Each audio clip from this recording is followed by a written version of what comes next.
So, on its website, one of the stated aims of the British Pregnancy Advisory Service, BPAS, is to safeguard individual freedom and moral autonomy in making reproductive choices. Who could argue with that? Well, I'm delighted to welcome Anne Furedi, leading pro-choice advocate and BPAS Chief Executive since 2003, who will no doubt tell us more about those who do seek to limit individual freedom and moral autonomy in making reproductive choices, including abortion. Anne will now speak on standing up to abortion's opponents. Thank you.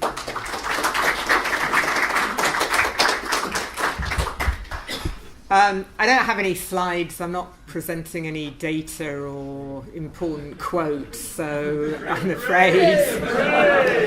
I've also gone a bit old school about it. It's quite nice to see how bored people are when you're talking to them. Thank you for the point that you just made about our commitment to advocacy and supporting autonomy. I do really feel that I'm so fortunate to have one of the best jobs, really. BPAS is a charity that's existed since 1968 and is still a bit old-fashioned in the sense that we have a twofold charitable remit. One is to provide services for women, and we provide abortions for about 70,000 women a year. Almost all of those are delivered free to the women because the National Health Service pays for almost all of the abortions to British residents. Women who pay for their own treatment these days are generally travelling from overseas. But we also have this advocacy remit as well, a public education remit. And I think it's really important because I think that one of the things that we're able to do is to take the experience of what women need when they receive our services, and indeed the experience of the doctors and nurses and midwives and everybody else who provides those services, and to use it to really try to explain to our politicians and the general public what is really going on. And I say that because I think that abortion is a really weird issue for people because it almost seems to exist on two levels. On the one hand, you've got abortion as a political and a moral issue, an issue of autonomy, of bodily integrity, an issue of women's rights, and it can be discussed in that area. On the other hand, what you have is you have abortion as a healthcare service. And it really comes home to you, that difference and that distinction really comes home to you when you're involved in provision. Because what you realise is that women never come to an abortion service as a demonstration of their pro-choiceness. You know, they might come to us for all manner of other reasons. You know, I sometimes have this real sort of sense that, you know, I now think I've heard absolutely everything in terms of people's reasons. But no woman seeks to obtain an abortion to exercise her right to abortion. And I think that's very, very important to keep in mind when we think about the contested way that it then plays out in the arena of public discussion. And in fact, you know, many of the women who come to us for termination of pregnancy don't agree with abortion. You know, very often, and in fact our doctors can find it quite challenging when somebody comes and, you know, they're really doing I really don't know how you could do your job. Oh, I really don't agree with abortion. I'm not like all those other women sitting out there you know, I mean, my colleague from Malaysia, SP Chung's professor, is laughing because I guess it happens exactly the same in Malaysia. He's saying, yes, it does. Wherever you are, it's like, I am not like them. And I think that's because people have real stereotypes of the kind of women who have abortions and the reasons why women have abortions. And it's not like them. So consequently, when we talk about abortion and when we deal with abortion's opponents, it can become quite hard, because what you're doing is you're having discussions on all kinds of various different layers, different levels of abstraction, and it can be quite difficult to engage. And I wanted to talk a little bit about that. The first thing that I want to say, though, that in terms of standing up to abortion's opponents, we're really doing... I'm just going to cover the bag up.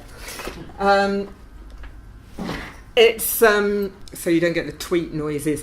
It's standing up to abortion's opponents. I really think we're doing pretty well at the moment. I look back. I've been involved in campaigning for abortion rights for 35 years or something that long. I've been doing the job that I do at the moment for 13 years. And the way that things have changed over the last couple of years has been phenomenal. It's absolutely been phenomenal. When we first decided that we would launch a campaign for decriminalisation of abortion, to take abortion outside of to take abortion out of the criminal law, there was a sense among those of us that were discussing that this was really going for the highest peak. In fact, we had this discussion that we kind of needed a campaign. We didn't like the idea of just trying to extend the Abortion Act to Northern Ireland, the Abortion Act that we'd got here. We thought the Abortion Act that we got here was pretty inadequate. We're looking that, well, there were clearly legal changes that were going to happen in the Republic of Ireland. There have been. There were changes that we thought that were likely to happen in the north of Ireland. So was this going to be a good time to push for change in Britain? And we were thinking about what kind of things we should go for. In the past, the pro-choice movement had really fixed itself on getting rid of the 2 doctor signatures, maybe just getting 1 doctor, allowing early medical abortion to take place at home, little minor changes like that. And we kind of thought, well, damn it, if you're gonna have a campaign, you might as well campaign for what you really want.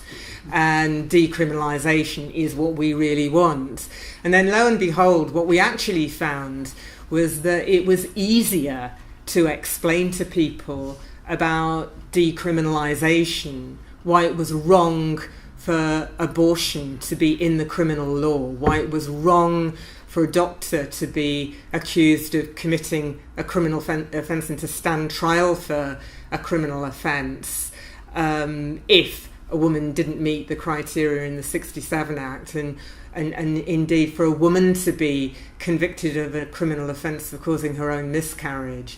That seemed easier to explain than all of the little bits and pieces around the 1967 Act. It really struck me how clear it was, even when I was talking to my own mum, who, at the age of 85, saying, what is it that you're doing? And I was sort of saying, well, I don't think that women or doctors should be locked up for carrying out an abortion that the woman wants. Well, I think you're completely right about that. That would be insane, And, there's a general kind of common sense element to it.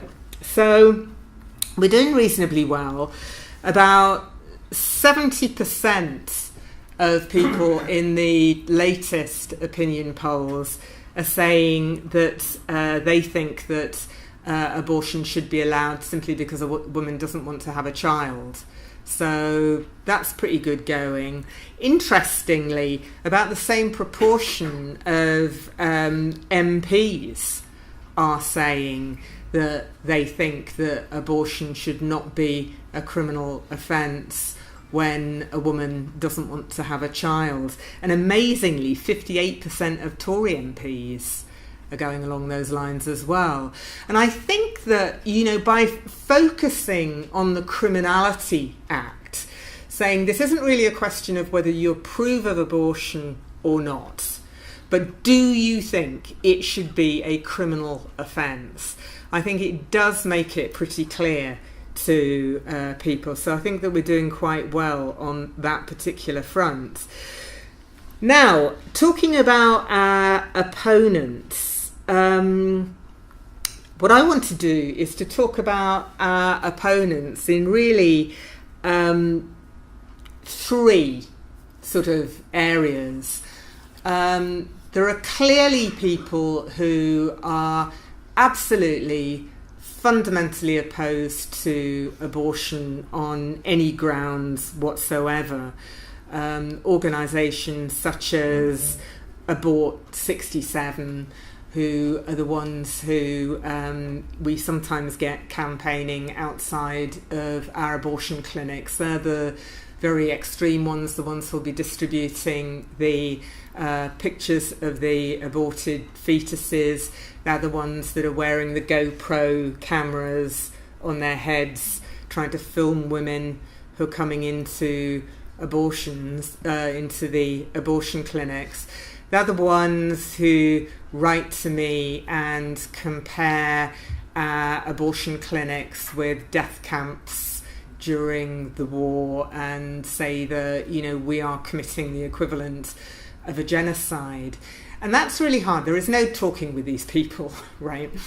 It's very difficult to have a discussion with people who seriously, absolutely believe that we are the moral equivalent of the latter-day Mengeles. And what I think it's crucial for us to do in terms of dealing with these people is to attempt to marginalise them as much as possible by trying to keep them away from our clients. And I have actually had a lot of problems with the idea of the bubble zones around clinics and so on. I'm very uncomfortable with the idea because I'm a great advocate of free speech and a very strong advocate of the right to politically protest. In my red hot days of youth, I've been arrested on demonstrations myself for all kinds of reasons, and I strongly believe that it's an important part of our freedoms to be able to express our ideas.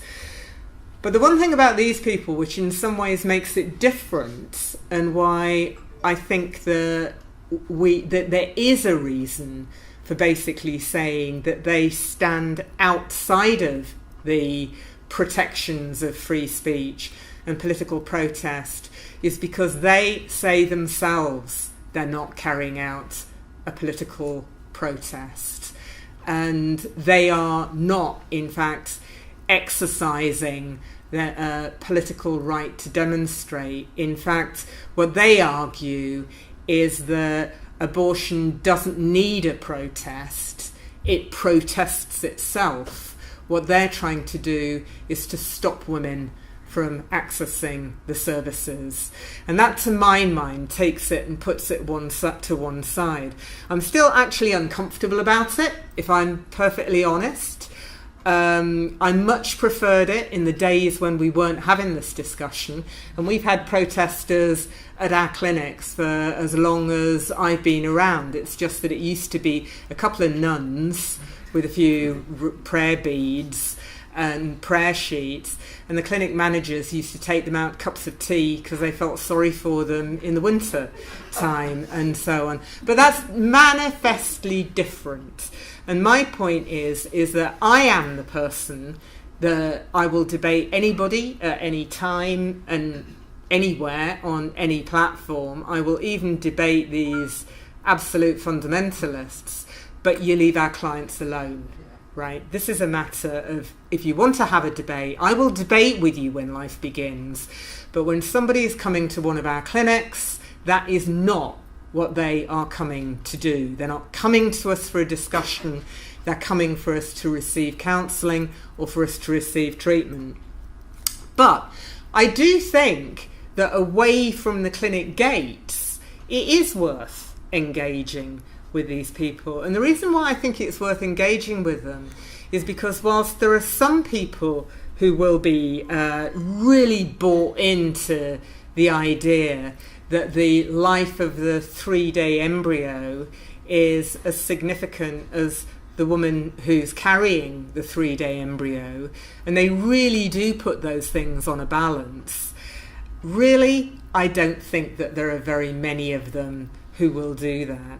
And I had a lovely debate in a very big church in London, debating an American guy who was behind the whole Operation Rescue thing, really trying to tease out his argument and really demonstrate that I actually didn't think even he totally believed what he was saying, because if he really thought that I was the equivalent of, a modern Hitler, if he really thought that our clinics were doing the same as the death camps, and if he really thought I should be tried in Nuremberg for that, would he honestly be calling a debate with me? I really didn't think that he would be doing that.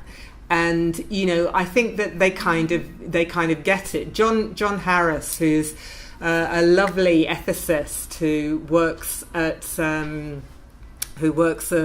Manchester University, is a professor of medical ethics there, has a lovely mind experiment in one of his books that I use quite a lot, when he basically, is talking to people who are against abortion and claiming that they regard the life of the embryo as being equivalent to the life of children and the life of adults, when he says, look, imagine you're standing in front of a burning hospital and you can do one run into the hospital and save somebody's life.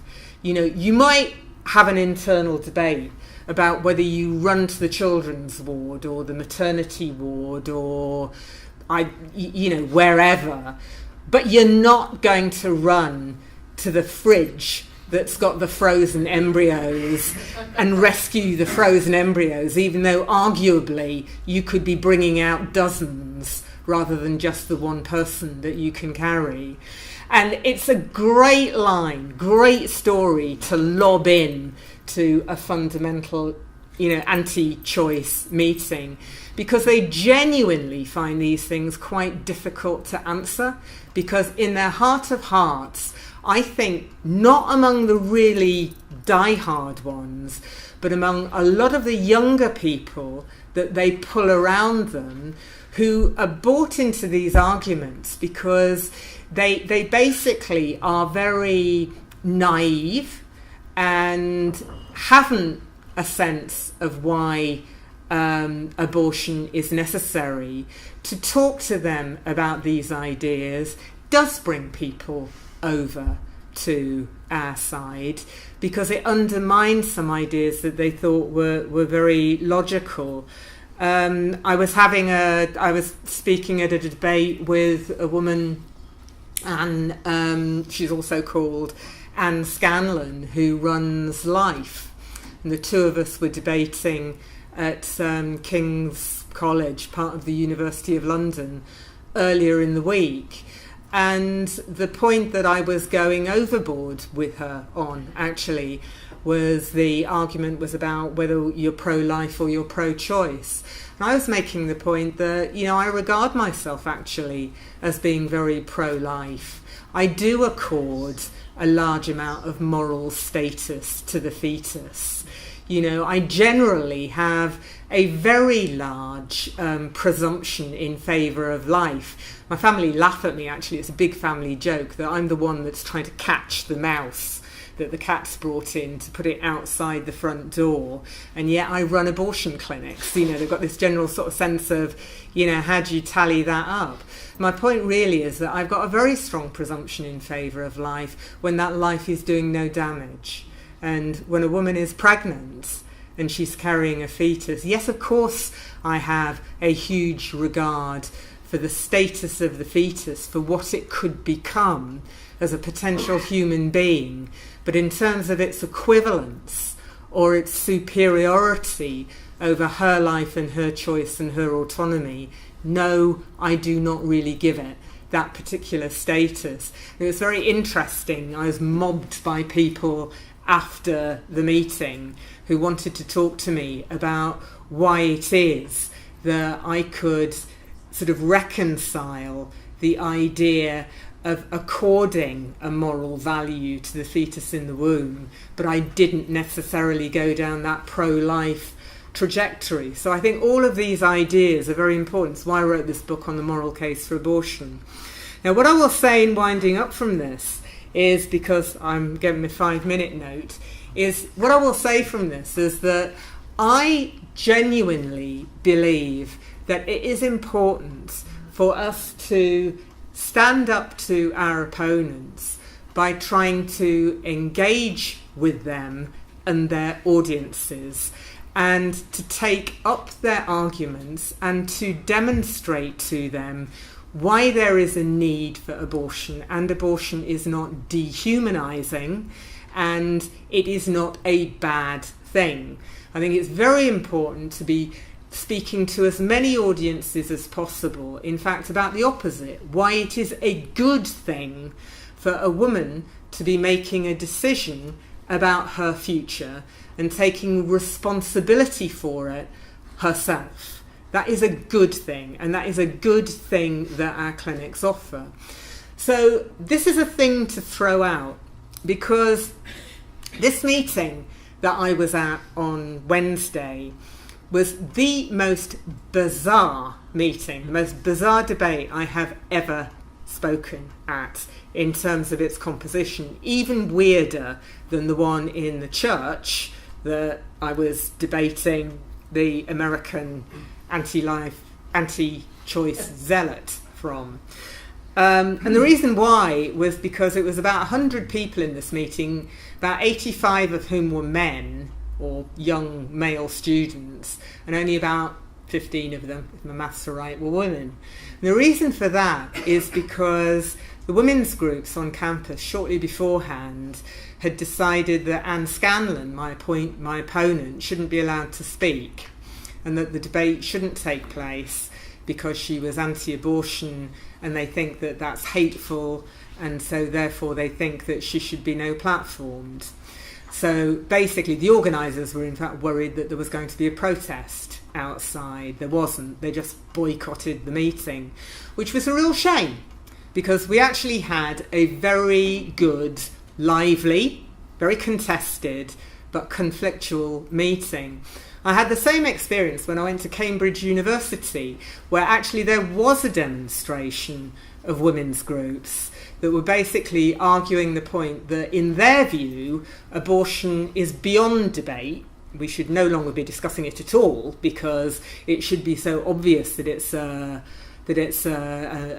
medical issue, and that it's misogynist to even be asking the question whether or not it should be allowed. Now, I do not think this is a useful approach to be having.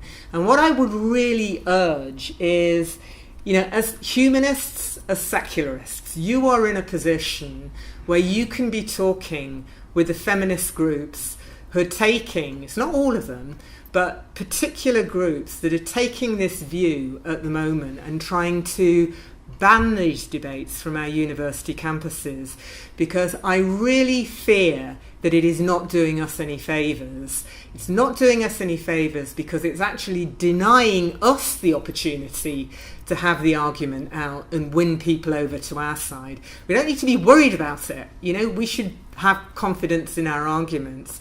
And the other thing is, it is allowing them to play the victim card of, oh, we're so banned at the moment, no one gets a chance to listen to us. So the best way that we can stand up to our opponents, I believe, is to engage them and defeat their arguments. Thank you.